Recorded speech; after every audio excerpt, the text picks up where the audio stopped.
త్వరితంగా అవజేయాలి కానీ దాని గురించి మాత్రం టైం తీసుకోకూడదు. టైం తీసుకుంటే అవతల పురాణానికి అభ్యంతరం కలుగుతుంది. అవతల ప్రార్థన చేసి మా 15 నిమిషాలు 10 నిమిషాలు ఉత్కంఠంతో వాడు ప్రార్థన చేసి ఉన్నాడేమో, వాడికి ఆ నిషా తగ్గన ముందే ప్రారంభం చేసేయాలి. కానీ దాంతో తగ్గిపోయేదాకా వాడికి అక్షంతలు ఇచ్చి వాడికి ఇది ఇచ్చి సరే ఇవన్నీ వేసుకొచ్చేప్పుడు సరిపోతుంది వీడి పని. అదంతా చివరి చేసుకోండి, మీ ఇష్టం. చివరికి ఆ పురాణం చివరికి మాత్రం మీరంతా రండి హాయిగా అక్షతలు వేయించుకోండి ఒప్పుకుంటాం. ఇప్పుడు మాత్రం ఒప్పుకోం స్వామి, ధర్మశాస్త్రం ఒప్పదు. నేను ఒప్పదేమిటి, ధర్మశాస్త్రం ఒప్పదు. మరొక ధర్మం చెప్పనా స్వామి, ఆయన మల్లా చంద్రశాస్త్రి గారు నేను పురాణం చెబుతున్నాం విజయవాడలో. అక్కడ రామకోటోత్సవాల్లో ఆ రామకోటోత్సవాల్లో చెబుతున్నప్పుడు వాళ్ళే పెద్ద పేరు మధ్యాహ్నం పూట ఆయనకి భారతం, ఆయన భారతం చెప్పే సాయంకాలం పూట నాకు రామాయణం. నేను ఎప్పుడైనా రామాయణమే, నా పేరు పూర్తి మీద చూశారంటే రామాయణం తప్ప ఇంకేమున్నదయ్యా.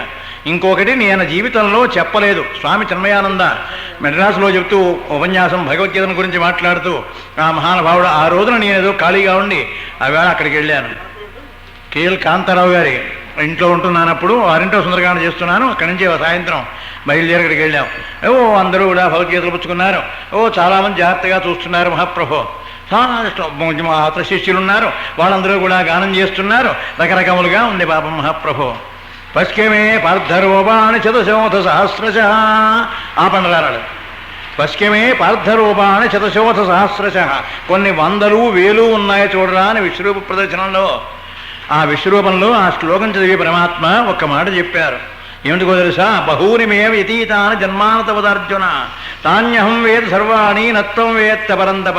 నీకు మాత్రం తెలియదురా, నాకు మాత్రం తెలుసు, అనేక వేల జన్మలెత్తాను అని చెప్పాను కదా లోగడ నీకు. అలాగే ఈ విశ్వరూపం కూడా చూడాలనుకున్న వాళ్ళు చాలామంది ఉన్నారు, కానీ వాళ్ళు మాత్రం చూడలేకపోయినారు. నీకు మాత్రమే దొరికిందిరా. దివ్యం దదామి తే చక్షు పశ్యమే యోగమైశ్వరం. దివ్యం దదామి తే చక్షు, దివ్యనేత్రాన్ని అనుగ్రహిస్తున్నాను రా. పశ్యమే రూపమైశ్వరం, ఈశ్వర శక్తి ఎలా ఉంటుందో ఒక్క పర్యాలం చూడమన్నాడు పరమాత్మ అని తన యొక్క విశ్వరూపాన్ని చూపించాడు. అంటే పరమార్థం ఏమిటి ఎక్కడ, ఎందుకురా అన్నాడు. శిష్యులందరినీ ఒక్కసారి అలా కూర్చోబెట్టి ఎందుకురా చెబుతున్నారా, భగవద్గీత అంతా వర్ణించేశాం అని చెబుతున్నారే, ఏమిటిరా అన్నాడు. అక్కడ ఒక్కడు మాట్లాడటంలా మహాప్రభు. ఆయన అప్పుడన్నాడు, ఒరే నన్ను ఏ దేశం తీసుకెళ్ళినా భగవద్గీతే చెప్తారన్నాడు. ఏ దేశం వెళ్ళినా భగవద్గీతే. నన్ను లండన్ తీసుకుపోండి, అయితే ఇంకో చోటు తీసుకోండి, జపాన్ తీసుకోండి, జర్మనీ పోండి, ఆంధ్ర ఇక్కడ వినండి, లేకపోతే ఎక్కడైనా సరే భగవద్గీత తప్ప ఇంకొకటి ఎప్పుడూ చెప్పను. అంటే చెప్పడం కాదు కావలసింది, దానిలో తాను తరించవలే, దానిలో తరించాలి. ఏది చెబుతున్నాడో దానిలో తరించాలి. దానిలో తరించే స్థితి మానవుడికి రావాలి అంటే జన్మంతా కూడా దానికి ధారపోయవలసిందే. అంతేగాని కేవలం చూసేసి చెప్పేస్తావా, ఇవాళ రామాయణం చెప్పేస్తావు, రేపు పొద్దున భాగవతం చెబుతావు, భారతం చెబుతావు, ఇవన్నీ చెప్పడమా? చెప్పడం మాత్రం ఎప్పుడూ కూడా పనికిరాదు. స్వయం తీర్ణ పరాం తారయతి. తాను కనుక ముందుగా తరించడం నేర్చుకుంటే ఆ తర్వాత సంగతి మిగతా వాళ్ళ సంగతి, తర్వాత భక్తుల సంగతి తర్వాత. వాళ్ళకి ఏం చెప్పావో దానిలో పరమార్థం ఏమిటో దాని గురించి తర్వాత ఆలోచించవచ్చు, దాని ముందు మాత్రం నీవు తరించే మార్గం.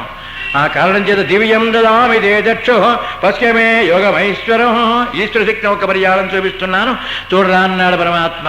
అంటే కేవలం ఆ అన్ని సహస్రబాహు భవిష్యమూర్తే, ఈ చేతులు కాళ్ళు ఇవన్నీ కూడా విశృంఖలంగా ఉన్నాయి. ఎవరికి? కృష్ణుడికి లేవు. కృష్ణుడి యొక్క హృదయంలో పిక్చర్ కనిపిస్తోందన్నమాట. ఆ దృష్టితో చూడడం కోసమని దివ్యనేత్రాన్ని అనుగ్రహించాడని చెప్పాడు ఆయన పాయింట్. ఎందుకంటే చూడరా అన్నాడు ఒక పర్యాయం. అలా దివ్యంతు దామి తేజక్షు, ఈ కళతో చూస్తే ఈ శరీరం కనిపిస్తుంది. అంతేగాని ఈ శరీరమే కనుక నిజంగా పెరిగిపోతే కృష్ణ భగవానుడు అక్కడ ధృతరాష్ట్రుడు ఒకడే గుడ్డాడు, మిగతా వాళ్ళు ఎవరైనా చూడొచ్చు కదా. భీష్ముడైనా చూశానని చెప్పలేదే, ఎవడు ఒక అర్జునుడే చూశాడా? ఎవండి ఎవరు చూడలా విశ్వరూపం? సేనయోరభయోరం మధ్యే, పోనీ ప్రత్యేకించి ఆయన రహస్యంగా ఏమైనా తీసుకెళ్ళాడా? ఉభయ సేనల మధ్యనే చూపించాడే మహాప్రభు పరమాత్మ. ఆ విశ్వరూపాన్ని మేమెవరం కూడా చూడలేదు, ఎవరం చూడలేదు అంటున్నారంటే ఎవరికీ కనబడలేదు. ఎందుకు కనబడలేదు? దివ్యం దదామి తే చక్షు, దివ్యనేత్రాన్ని నీకు అనుగ్రహిస్తాను చూడరా అన్నాడంటే పెద్ద టీవీలో కూడా మనం పెద్ద సినిమా ఓ చిన్న బొమ్మగా చూసేస్తున్నామే, అలా పరమాత్మ యొక్క విశ్వరూపమంతా కూడా కృష్ణ భగవానుడు యొక్క హృదయంలో కనిపించింది. అది చూశాడురా. అలా పరమార్థాన్ని అర్థం చేసుకుని మాట్లాడాలరా అన్నాడంతే ఆయన. ఆ కారణం చేసి అప్పుడు అనుకున్నాను నాకే చెప్పాడురా అనుకున్నాను. నా కోసమే చెప్పాడురా అంటే కేవలం దేన్ని కనుక మానవుడు ప్రారంభిస్తాడో, ఏది తన శరీరమునకు అబ్బుతుందో దాంతోనే జీవితం గడపాలి. అంతేగాని ఇవాళ రేపు ఇంకో రకం ఎక్కడ చూసినా నా పేరు ఇంతకీ రామాయణమే. ఇంతకీ మళ్ళా చంద్రశాస్త్రి గారు అన్నారట, నాకు ఎవడు తాంబూలం ఇవ్వడం లేదేమిటయా అన్నట్టు. పొద్దుగితే సాయంకాలం శాస్త్రి గారికి మాత్రం ఓహో బుట్టడం అలా మామిడి పళ్ళ రోజులు లేండి బాగా కాని చేత ఇచ్చేస్తున్నారు ఏమిటయా అన్నట్టు. ఆయన ఏమైనా మిమ్మల్ని చూస్తే ఇవ్వబుద్ధి పుట్టలేదేమో అన్నట్టు. పక్కన ఆయన మిమ్మల్ని చూస్తే ఇవ్వబుద్ధి పుట్టలేదు అంటే ఆయన డబ్బు ప్రత్యేకించి ఇవాళ రోజుకి 200 చొప్పున ఇస్తేనే అని ఆ రోజుల్లోనే నిర్ణయించుకున్నాడు ఆయన. అందువల్ల మీరు కేవలం డబ్బు నిర్ణయించుకున్నారు. ఒకటి, మిమ్మల్ని చూస్తే మీ ఆశీర్వచనం పొందాలని కానీ మీ యొక్క ప్రభావం శక్తి సామర్థ్యములు ఉన్నాయని కానీ ఒకటికి అనిపించలేదేమో అన్నాడు. ఆ కారణం చేత ఇవ్వట్లేదేమోనండి, అంతకన్నా విసినటువంటి కారణాలు ఏం లేవు అన్నారు వీళ్ళు. ఆ కారణం చేత నేను ఎక్కడైనా చాలా ఉంటాయి మహాప్రభు, ఇంకా ఈ ఊళ్ళో ఉన్నాయండి. ఆ కారణం చేత ఇతరమైనటువంటి పదార్థములన్నీ కూడా కేవలం ఒక సంచి అలా ఆ పళ్ళు మోసుకురావడానికి సరిపోతుంది మహాప్రభు ఏలూరు నుంచి. ఆ కారణం చేత కేవలం దానిలో ఒక మానవుల్లో తగినటువంటి వ్యక్తిత్వం, తగినటువంటి ఇది కూడా ఉండవలే. అలా ఉన్నప్పుడు మాత్రమే వాడికి తగినటువంటి గౌరవం వచ్చేస్తున్నాను కథకి. ఇవాళ చూసారా ప్రార్థన చేయడం ఎదురున్న ముక్కలు చెప్పేప్పుడు అయిపోయింది. దివ్యం దదామి తేజక్షు పశ్చిమే యోగమైశ్వరం, దాని గురించి చెప్పాను. అంటే అది కేవలం ఆ మహానుభావుడు చెప్పింది నాకు ఇవాళ అక్షరాల కనిపించినట్లుగా కనిపిస్తుందన్నమాట. దివ్యమైన నేత్రాన్ని అనుగ్రహిస్తున్నాను రా అని.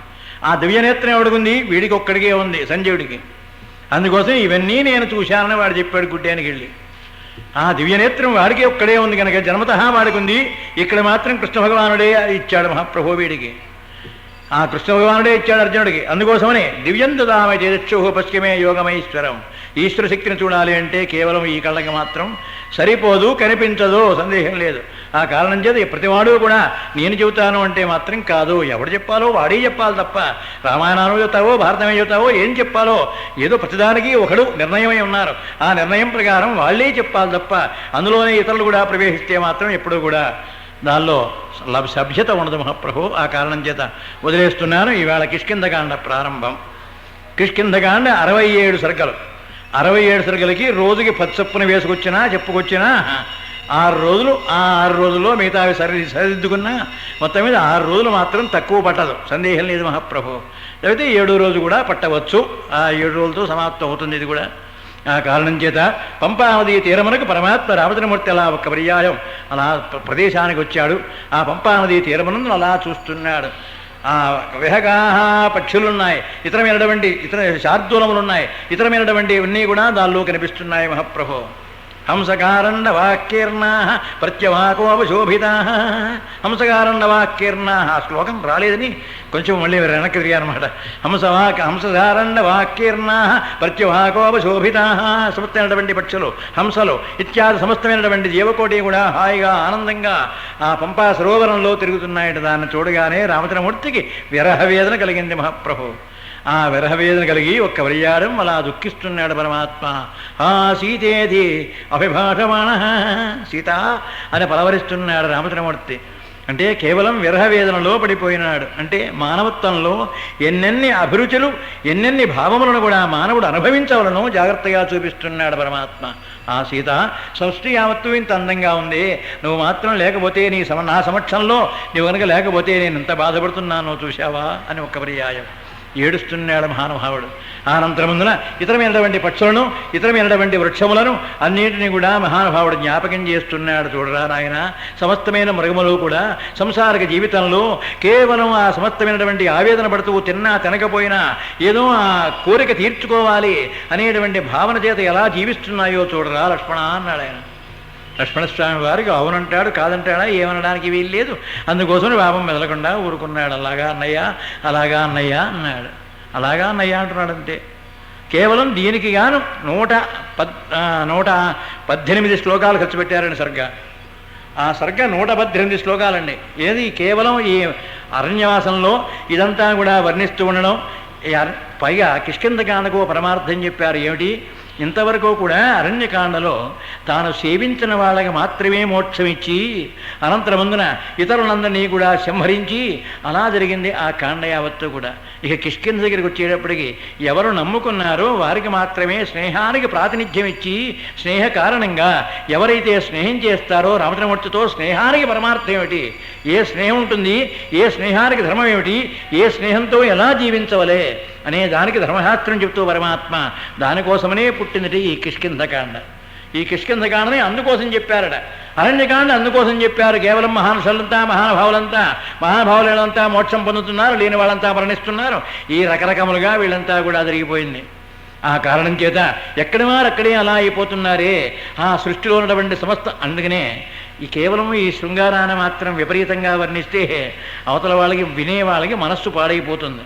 మనస్సు పాడైపోకూడదు. ఎప్పుడో కూడా మనస్సు పరమార్థ చింతనతోనే ఉండాలి తప్ప ఈ శృంగారాలతో ఉండకూడదు. కేవలం ఆ రామచంద్రమూర్తి గారు ఆ రోజున ఎంత విరహవేదన పడ్డాడో 118 శ్లోకాలు చెప్పాను మీకు. 118 శ్లోకాలకి కలిపి 2 ముక్కలో చెప్పాను, అయిపోయిందండి. 118 శ్లోకాల సరిగ్గా అయిపోయింది. ఏమండి ప్రథమ సర్గే కేవలం ఇదే. ఆ మొదటి సర్గలోనే రామచంద్రమూర్తి యొక్క విరహవేదన అలా వర్ణించాడు పాపం పరమాత్మ. సుందరకాండలో 15 సర్గలు వర్ణించారు. ఏ స్త్రీలు ఎలా పడుకున్నారో ఆ స్త్రీల యొక్క భావన ఏమిటో అలా వర్ణించాడు మహాప్రభు. ఆ 15 సర్గలు కలిపి 3 మాటలు చెబుతానంతే. ఇందులో ఇదాలో పరమార్థం ఏదైనా ఉంటే చెప్పాలి తప్ప కేవలం ఇలా ఉన్నారు అలా ఉన్నారు ఇలా తీలేశారు ఏమిటండి ఇది అస్తమానం చెబుతావా? ఇదా నువ్వు చెప్పేది పరమార్థం. ఆ కారణం చేత పరమాత్మ అలా ఒక పర్యాయం ఆ విరహవేదనతో అలా చాలా విరహంలో నిమగ్నుడైపోయి పరమాత్మ అలా వేదన పొందుతున్నాడు. లక్ష్మణస్వామి వారు అన్నాడు, అన్నయ్య కేవలం ఈ ధర్మశాస్త్రం ఎందుకు, ఈ సృష్టి ఎందుకన్నయ్యా, నీవే కనుక.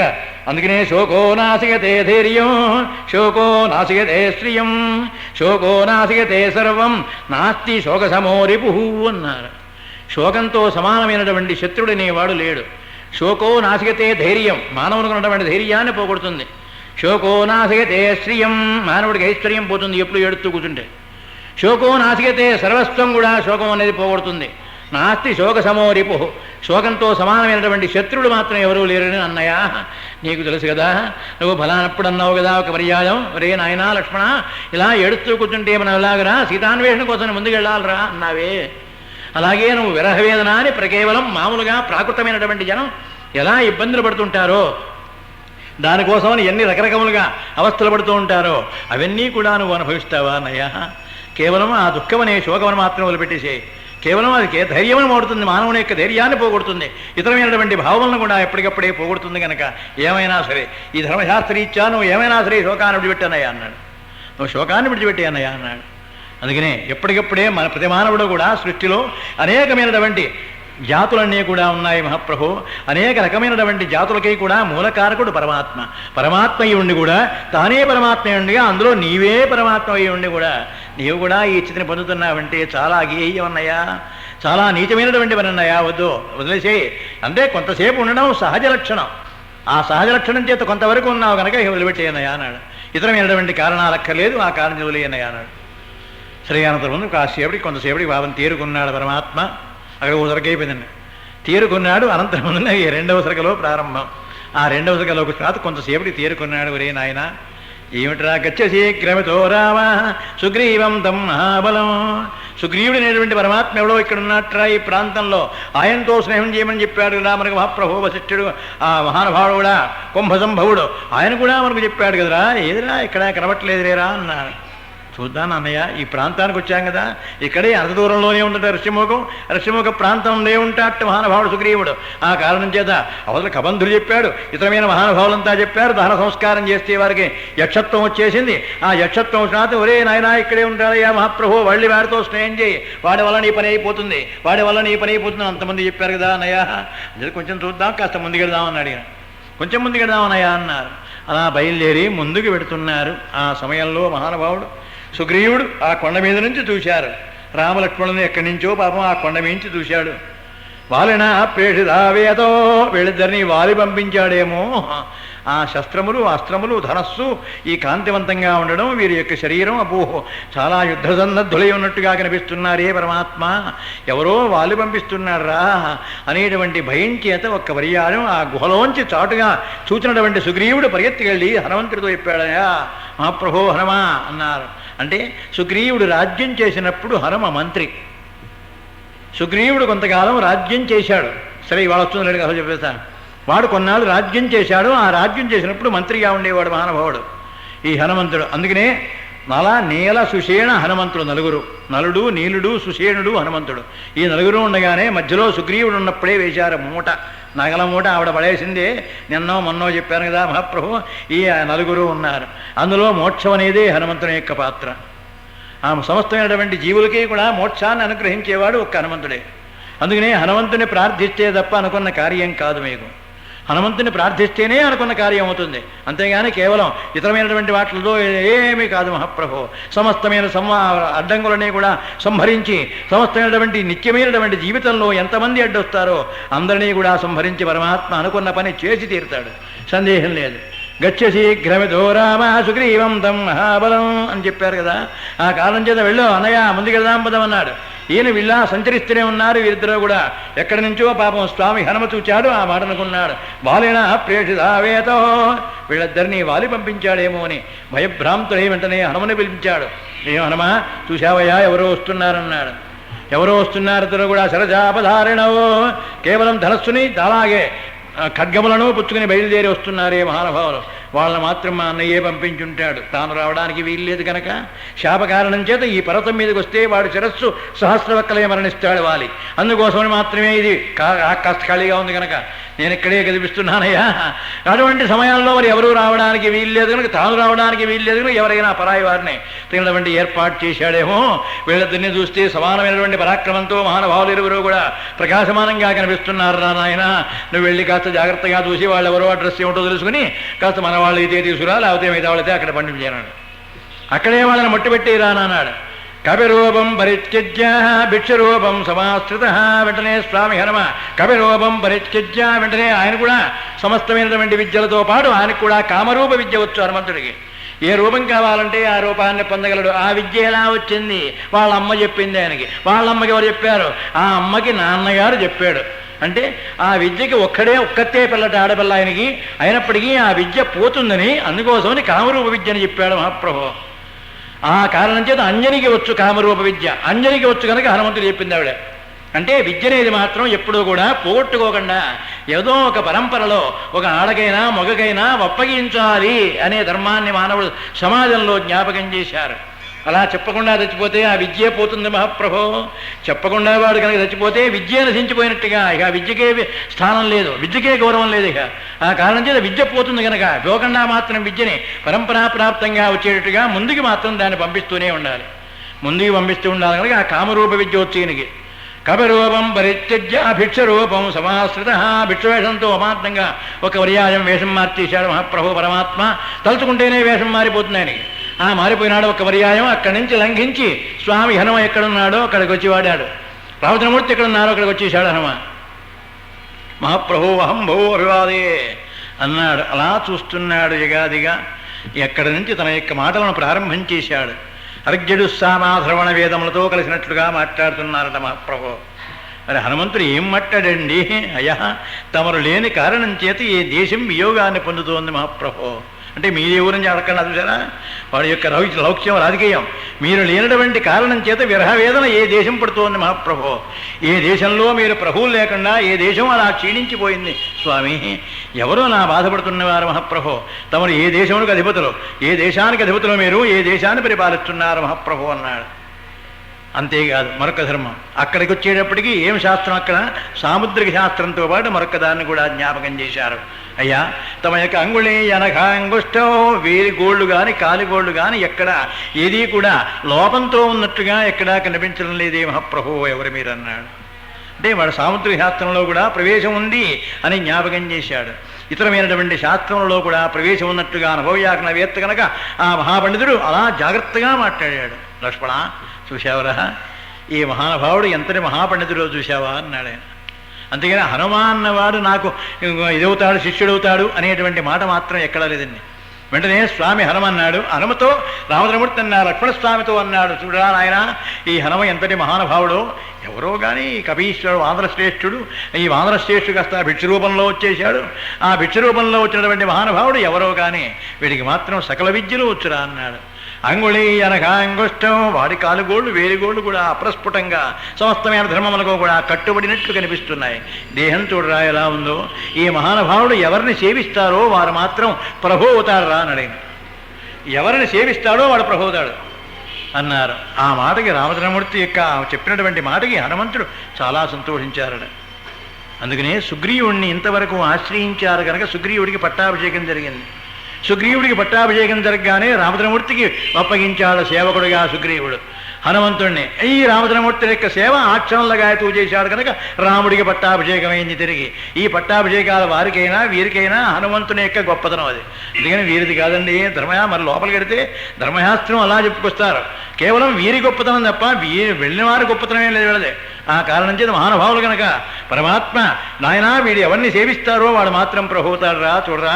సమస్తమైన లక్షణాలు సమస్తమైన విద్యలో కూడా అతని మాటల్లో అతని చేష్టల్లో అతని స్వరూపంలో అన్నీ కనిపిస్తున్నాయరా. ఎక్కడా ఎందులోనూ కూడా దోషం లేదు. అంచేత కేవలం మానవుని యొక్క రూపం చూస్తేనే ఎత్ర ఆకృతి తత్ర గుణా, ఎక్కడ మంచి ఆకారం ఉంటుందో అక్కడే మంచి గుణములు కూడా ఉంటాయి. ఆ కారణం చేత చక్కని ఆకారంతో పాటు సమస్తమైనటువంటి దోషములు లేకుండా ఉన్నాయిరా. కేవలం వేలిగోళ్ళు కాలిగోళ్ళు కూడా అలా ప్రస్ఫుటంగా కనిపిస్తున్నాయన్నారు. ఈ పిప్పిగోళ్ళు వచ్చినా ఈ 5,000కి 6,000 ఇంకో 1,000 మొలిచినా వాడు ఉన్న చోట ఐశ్వర్యం ఉండదు. మహాప్రభు తీసేయండి. ఆ కారణం చేసి మరి ఆ ధర్మశాస్త్రం ఉంది కనుక ఆ ధర్మశాస్త్రం ఇచ్చా ఒక పర్యాయం వాడిని చూసి ఆహా చూడరా నాయన అన్నారు పరమాత్మ. చూడరా అన్నారు లక్ష్మణస్వామితో. అవును అన్నయ్య చాలా చూస్తూనే ఉన్నాను, నాకు కూడా తెలిసినంతవరకు చూశాను, ఎక్కడ లోపం కనబట్టలేదు. ఆయన భాషలో కూడా పరిభాషలో కూడా పరమస్థమైనటువంటి ధర్మములో అలా మనకు జ్ఞాపకం చేస్తున్నాడే, చాలా గొప్పవాడన్నయ్య అన్నాడు. ఆ అనంతరముందున ఆయన ఇక్కడ సుగ్రీవుని అనేటువంటి వారు ఎవరో ఉన్నారట, నీకేమన్నా తెలుసా అన్నారు. అయ్యా ఆయన కూడా మేము కోసమే కోరుకుంటున్నారు మహాప్రభు అని అడిగిన వెంటనే హనుమన్నాడు, ఆయన కూడా మీ యొక్క దర్శనమే కోరుకుంటున్నారండి అన్నారు. అలాగా చూసేవరా నాయన లక్ష్మణ, మనం అనుకున్న పని ఏదో ముందుగా అభిముఖంగా ఎదురుగా వచ్చినట్టే ఉందిరా. ఏదో వాడితో స్నేహం చేయి నువ్వు వెళ్ళమన్నారు నన్ను పెద్దలంతా. నేను ఏదో వాడి కోసం వెతుకుతుంటే వాడే మన దగ్గరికి వచ్చేసాడు. చూసావా ఎంత గొప్ప విశేషాన్ని చెప్పాడు మహానుభావుడైనా. ఆ కారణం చేత బదరా బయలుదేరి పెడదామన్నాడు ఆయన. రామచంద్రమూర్తి బదరా బయలుదేరి పెడదామన్నాడు. అలా రామచంద్రమూర్తి లక్ష్మణస్వామి అలా బయలుదేరగానే హనుమన్నాడయ్యా ఆగండి అన్నాడు.